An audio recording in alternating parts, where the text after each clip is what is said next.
கேட்டு பாரு ஏனுங்க கொஞ்சம் கேளுங்க நான் கோயமுத்தூர் ஆளுங்க மண் வாசம் கூட சேர்ந்து மரியாதையும் வீசுங்க எங்கொரு வாண்டு கூட வாங்க போங்கன்னு பேசுங்க மச்சான் இது சக்கரையா சிறுவாணி தண்ணிடா சும்மா இந்த அக்கறையா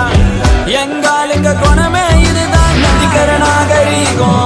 நம்ம நொய் எல்லாத்து பரம்பரடா சாதிய தூக்கி போடு இந்த உலகமே நம்ம